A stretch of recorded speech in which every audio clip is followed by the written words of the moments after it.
Hey there, Shooby Doodlers, and welcome to not the Wednesday drawing show. It's a bit weird actually, because I've done 3 live shows and you don't like it. Well, a few of you like it, but a lot of you don't. I can tell by the statistics, so I'm not going to do live shows anymore. However, I had a few questions that were left over from the chat on the Wednesday drawing show, so I thought I would just kind of answer some of these. Hannah 59 Watt said, what would you say about doing a part-time, full-time job in something else but doing art as a side job? Would that work in your eyes? That depends. I think if you're going out and doing something, hard work, like, making coffee all day or stacking shelves or something like that, you're going to be tired at the end of the day. You're going to come home and go, and you're not going to feel really inspired.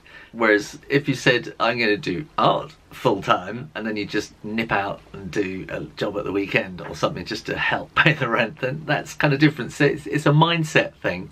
You have to convince yourself that your full-time job is being the artist and the other job is the part-time job.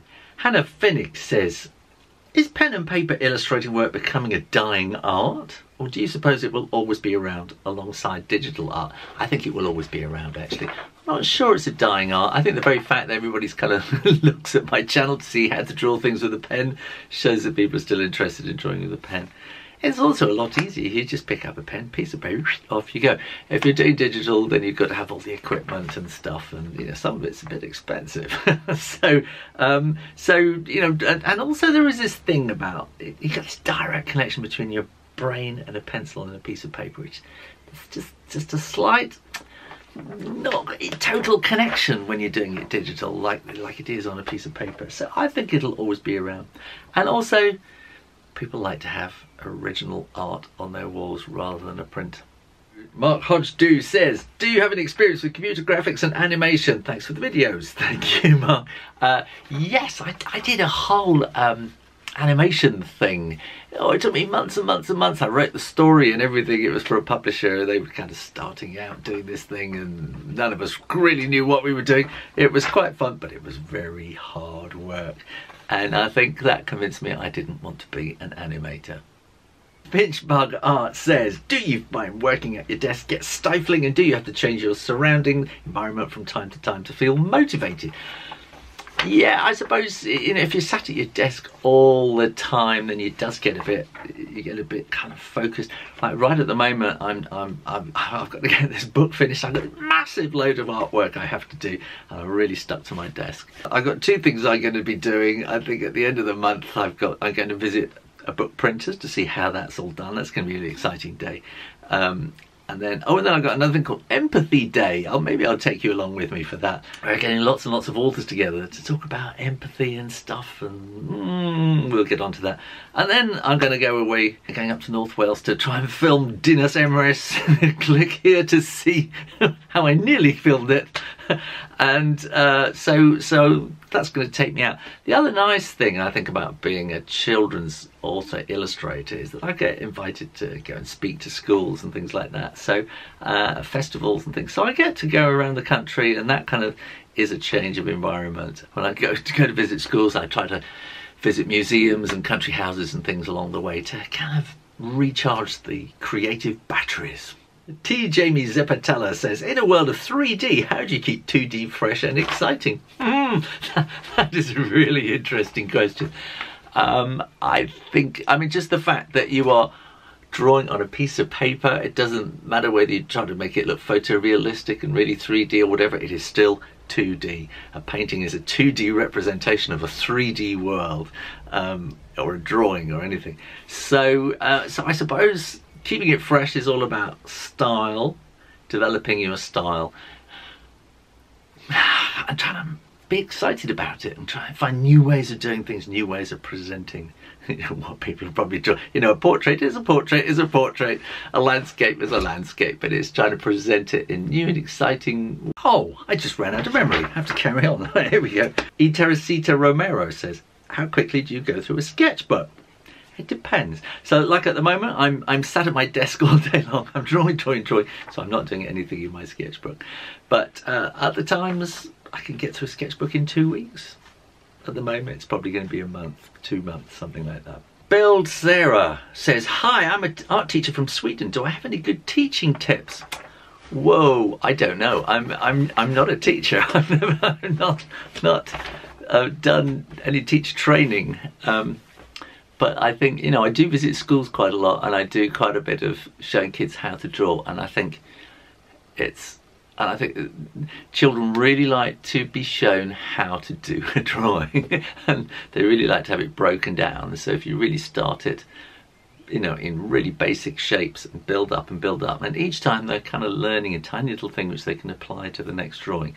If you can sort of build a series of drawings, a series of artworks where one is building upon another, so you can start off by saying, you remember last week we did that, so you can do that. Okay, now we're going to add this extra bit on, so that you're kind of building, and maybe building a story by adding all sorts of things, so that you're bringing in you know, literacy and writing and stuff like that as well. Cartoons, things like that. Does that help? I remember Sandy Wrighthouse asking during the live program, do I have artistic differences with your publisher, and how do you work it out? Artistic differences is it's an idea that you can't really have if you're professional. I think for a start, if a publisher is working with you, they're working with you because they like what you do, and they've chosen you because they like your style. So there's not going to be any artistic difference, not any major artistic differences. I think it might come down to some commercial differences where they'll think, oh, this is going to help sell better, and you just talk to each other like human beings. You ding dong back, don't argue, don't get cross, just say, well, you know, I feel firmly about this, what do you think? And they'll say, I feel firmly about this. And you know, you try and convince them your point of view, and they try and convince you your point of view, and eventually one of you goes, yeah, you're right. Crystal Gamer says, when I get to high school, I want to take art in my options, but you get tons of homework where you have to do painting and stuff in a short period of time. Are you sure you want to do art at high school? Because if you really want to be doing art, you'd be going, hey, I can't wait to go to high school where they give you tons and tons of work to do, and you've got to do it in a really short time, and I just can't wait to get there and do it. Art is really a calling, and if you want to do it, you want to do it, and you're going to do it, and it doesn't matter how, you know, what you're going to do and how much. You just want to do it. Alicia Sotomayor said, I'd love it if you told us what media do I use to draw children's books, like pencils, which brand, or mixed media. Well, I use watercolour. It's all Winsor & Newton. If you click up here, I'll show you which kind of paints I use and brushes. In fact, if you look in the comments box below, you'll see a list basically of all the things I use: rotary pens, Winsor & Newton, aquash brushes, paper. That's basically all I use, really. Blake Marcy, any advice on promoting a book? I've had a children's book published for a month called What Do Monsters Get for Christmas? I've done some promoting, but I'm still learning. Well, for one thing, it's not Christmas time, so people tend not to buy books with Christmas in after Christmas. So what you want to be doing is planning a big marketing thing building up to Christmas, starting to try and sell around about mid-October, I think. Or certainly, mid-October.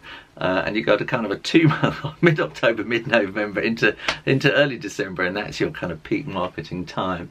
And you want to sort of build up an idea of doing it by then. Marketing a book, it's making a book. Writing a book is one thing. Writing a book is one thing. Illustrating a book is another thing. Doing all the work, putting it together, creating a book is another thing. Marketing and selling a book is an entirely different skill, and that's where most people fall down. You know, I'm not terribly good at it myself. I suppose all this YouTube stuff is sort of kind of helping market my books, but it is extremely hard work, and there are hundreds of children's books coming onto the market as Kindle or as real books every week, and you are competing with them all, and somehow you've got to get people to see yours. I mean, there's that whole theory of sort of building an author platform, and you've got to build mailing lists and stuff like that, and you know, it is hard work. I'm sorry. Randy Wrighthouse, last question before you go. when you come to the States, will I be lecturing? I'm coming to the States in September. I'm actually going to a friend of ours' daughter's wedding in Boston, but on the way we're going to stop off in New York for a couple of days. Yeah, so we're coming to New York on the 10th of September. That's just a Sunday, and then we'll be leaving on Thursday morning, I think, on the 14th.